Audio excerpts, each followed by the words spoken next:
नमस्कार दोस्तों, स्वागत है आप सभी का हमारी आज की इस वीडियो में। और आज की ये वीडियो है हमारी एसएससी 10+2 सीएचएसएल की तैयारी के लिए।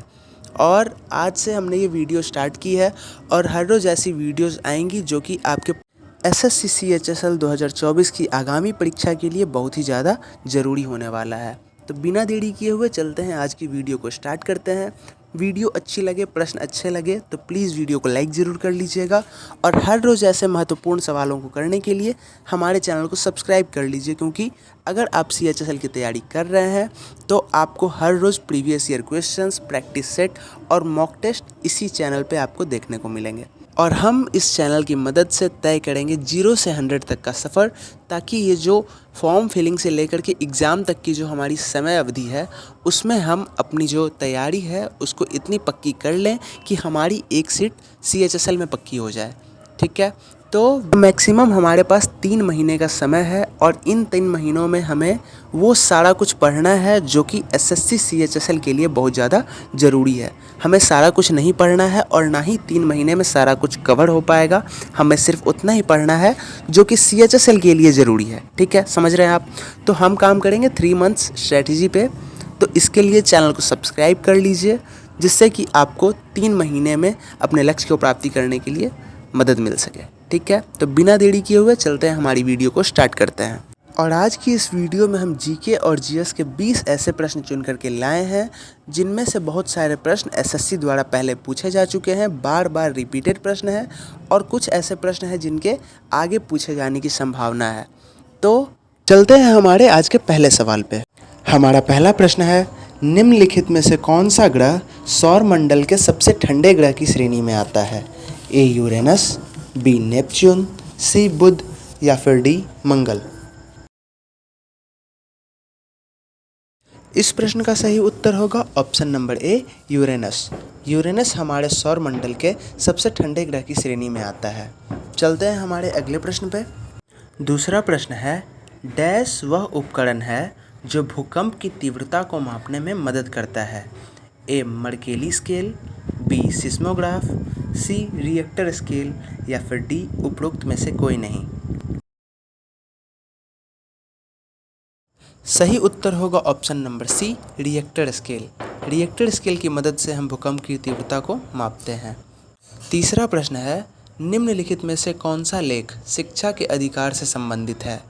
ए अनुच्छेद 21A, बी अनुच्छेद 29, सी अनुच्छेद 32 या फिर डी अनुच्छेद 226। सही उत्तर होगा ऑप्शन नंबर ए अनुच्छेद 21A। अनुच्छेद 21A में शिक्षा के अधिकार से संबंधित लेख मिलते हैं। हमारा चौथा प्रश्न है, किस बंदरगाह को भारत के पहले हरित बंदरगाह के रूप में विकसित कहा जाता है? ए दीनदयाल बंदरगाह, बी पारादीप, सी पोर्ट ब्लेयर या फिर डी हल्दिया बंदरगाह। सही उत्तर होगा ऑप्शन नंबर डी हल्दिया बंदरगाह। हल्दिया बंदरगाह को भारत के पहले हरित बंदरगाह के रूप में विकसित कहा जाता है। अगला प्रश्न है, किस शैवाल को अंतरिक्ष शैवाल कहा जाता है? A acetabularia, B gracilaria, C chlorella vulgaris या फिर डी बेलोनिया।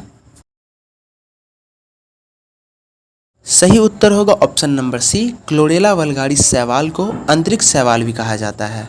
अगला प्रश्न है, उस द्वीप का नाम क्या है जो भारत और श्रीलंका के बीच स्थित है? ए माजुली द्वीप, बी कच्चाथीवु द्वीप, सी चोराव द्वीप या फिर डी मुनरो द्वीप।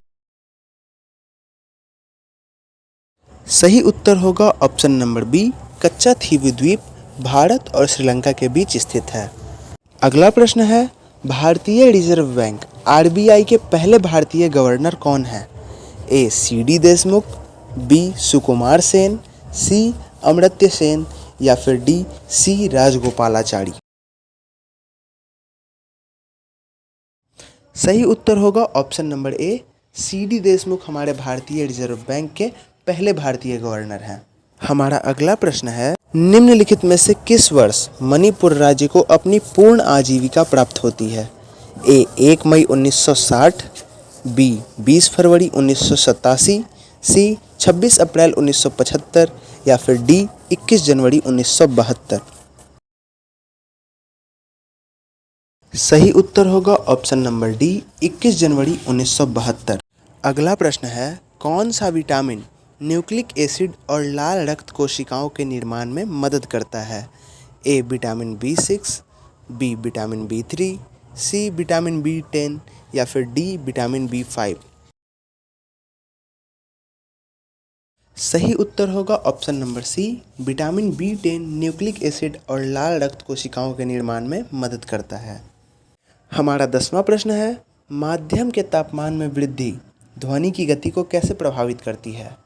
ए गति में कमी होती है, बी गति बढ़ जाती है, सी अपरिवर्तित रहती है या फिर डी उपरोक्त में से कोई नहीं।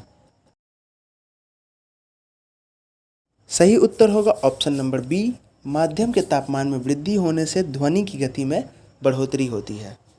तो दोस्तों, हम लोगों ने 10 सवाल पूरे कर लिए हैं। अगर आप लोगों को सवाल अच्छे लग रहे हों, वीडियो अच्छी लग रही हो, कुछ नया सीखने को मिल रहा हो, तो प्लीज़ वीडियो को लाइक ज़रूर कर लीजिएगा, हमें बहुत अच्छा लगता है। और चैनल को सब्सक्राइब ज़रूर कर लीजिए, क्योंकि हर रोज़ ऐसी ही वीडियोज़ आपको हर रोज़ाना मिलेंगी। तो चलिए आगे बढ़ते हैं। हमारा अगला प्रश्न है, चूहों को मारने के लिए निम्नलिखित में से किस रसायन का उपयोग किया जाता है? सही उत्तर होगा option number C, zinc phosphide का उपयोग जो है वो चूहों को मारने के लिए किया जाता है। अगला प्रश्न है, नीचे भारतीय राज्य या केंद्र शासित प्रदेश और उनकी राजधानियां दी गई हैं। निम्नलिखित विकल्पों में से बेमेल जोड़ी का चयन करना है हमें। ए है तेलंगाना हैदराबाद, बी असम का दिसपुर, सी लक्षद्वीप का कवारत्ती या फिर डी मध्य प्रदेश का लखनऊ। सही उत्तर होगा option number D, Madhya Pradesh का लखनऊ जो है वो बेमेल जोड़ी है। ठीक है, क्योंकि लखनऊ जो है वो उत्तर प्रदेश की राजधानी है। ठीक है। अगला प्रश्न है, पृथ्वी की आयु की गणना में किस तत्व के समस्थानिक का उपयोग किया जाता है?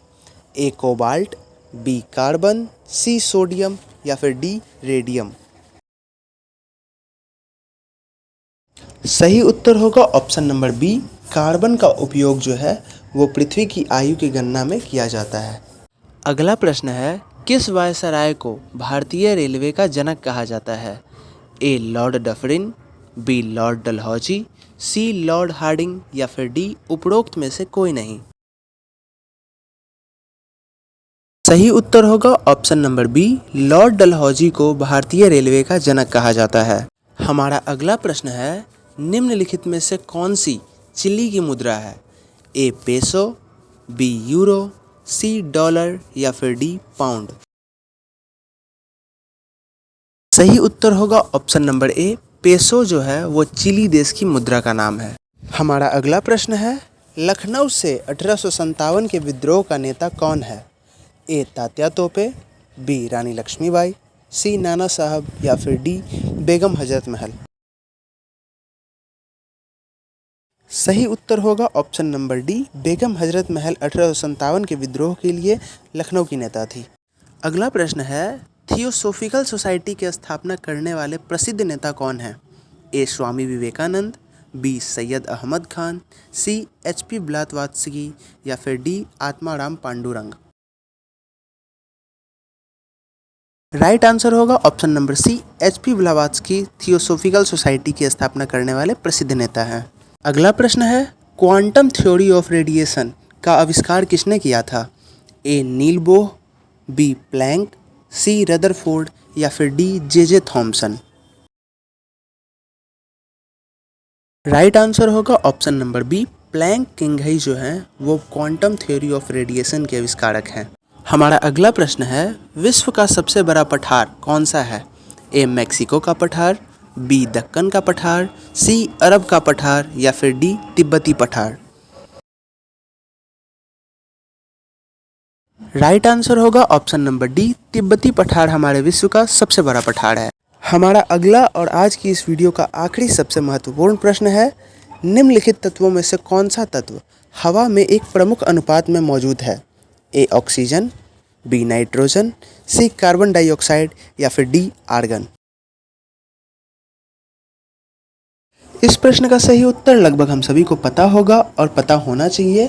ऑप्शन नंबर बी, नाइट्रोजन जो है वो हमारे हवा में एक प्रमुख अनुपात में मौजूद है। इसी प्रश्न के साथ हमारी आज की ये वीडियो समाप्त होती है। वीडियो अच्छी लगी हो, क्वेश्चन समझ में आए हो तो प्लीज़ वीडियो को लाइक ज़रूर कर दीजिएगा और चैनल पर नए हैं तो सब्सक्राइब कर लीजिए, क्योंकि ऐसे महत्वपूर्ण सवालों की वीडियो आपको हर रोज़ इस चैनल पर मिल जाएगी। तो चलिए मिलते हैं अगली वीडियो में ऐसे ही कुछ महत्वपूर्ण सवालों के साथ, जो कि आपके एग्जाम के लिए बहुत ज़्यादा ज़रूरी होगी। तो मन लगाकर तैयारी करते रहिए। उम्मीद करते हैं आप सभी अपने लक्ष्य की प्राप्ति जल्दी ही करेंगे। धन्यवाद, मिलते हैं अगली वीडियो में।